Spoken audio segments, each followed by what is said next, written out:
আসসালামু আলাইকুম এভরিওয়ান, কেমন আছেন? আমি তো আছি আলহামদুলিল্লাহ।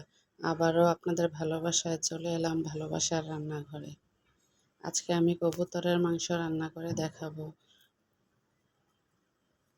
কবুতর পরিষ্কার করাটা একটু ঝামেলা, কিন্তু খেতে দারুণ মজা। আমার রান্না যদি আপনাদের কাছে ভালো লেগে থাকে তাহলে প্লিজ আমার চ্যানেলটা সাবস্ক্রাইব করে দিবেন। পাশে থাকা বেল আইকনটি ক্লিক করে দেবেন যেন সবার আগে আমার ভিডিওটা আপনাদের কাছে পৌঁছে যায়। এই যে আমি 4টা কবুতর নিয়েছি, এগুলাকে ভালোভাবে পরিষ্কার করে কেটে ধুয়ে আমি একটা ঝুড়িতে নিয়েছি।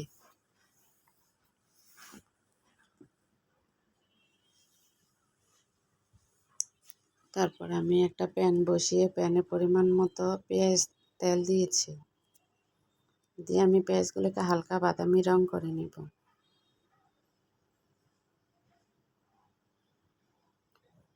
আর এখানে আমি আদা রসুন দিয়ে দিব 2 চামচ। দেওয়ার পর আদা রসুনটাকে একটু ভেজে নেব।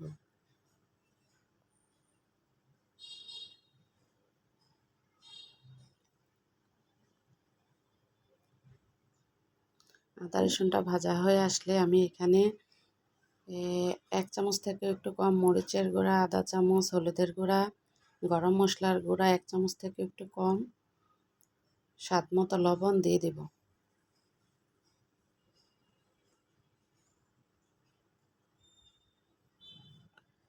দিয়ে আমি আবারও ভালোভাবে নেড়েচেড়ে একটু পানি দিয়ে দেব। পানি দিয়ে আমি মশলাটা ভালোভাবে কষিয়ে নেব। এখানে আমি এলাচি, দারচিনি, তেজপাতাও দিয়েছি। এখন আমি ভালোভাবে মশলাটা কষিয়ে নেব। মশলাটা কষানো যত সুন্দর হবে, আমার কবুতরের মাংস রান্নাটা খেতে ততই মজা হবে। যে দেখুন, এখন আমি কবুতরগুলো দিয়ে দিয়েছি।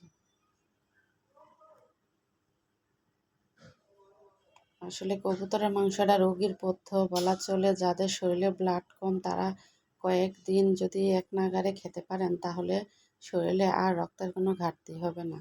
এটা খুবই উপকারী, আমি খেয়ে উপকার পেয়েছি। বিশেষ করে সিজারিয়ান রোগীদের জন্য এটা খুব উপকারী মাংসটা। আর সব থেকে কবুতরের মাংসই খুবই মজা।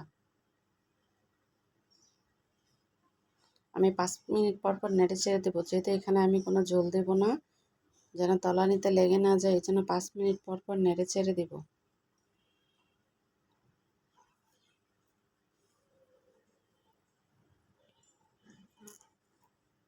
আমার মাংসটা ভালোভাবে কষানি হয়ে আসলে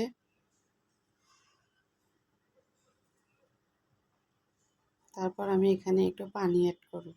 যেহেতু আমি এটা ভুনা ভুনা খাবো, আমি বেশি পানি দেব না।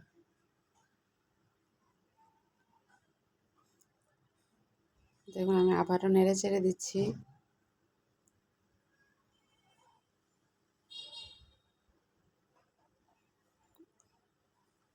আবারও ঢাকনা দিয়ে ঢেকে দেব কিছুক্ষণের জন্য। আবার ঢাকনা উঠিয়ে আবারও নেড়ে চেড়ে দেব। এই তো আমার মাংসটা মোটামুটি কষানো হয়ে গেছে। এখন আমি পরিমাণ মতো ঝোল দিয়ে দিব।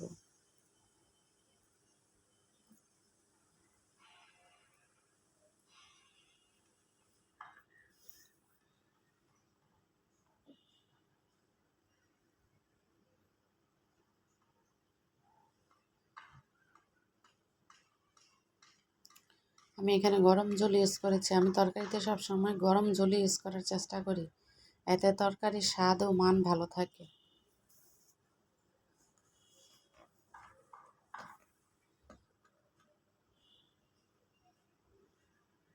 আবার আমি ঢেকে দেব। ঢাকনা দিয়ে আমি 5 মিনিট পর চলে আসবো। এই তো আমার হয়ে গেছে মজাদার কবুতরের মাংস রান্না।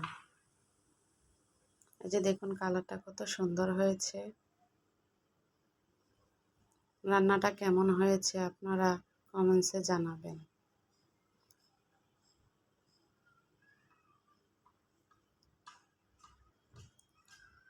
তো এখন আমি গরম ভাতের সাথে এটা খাবো।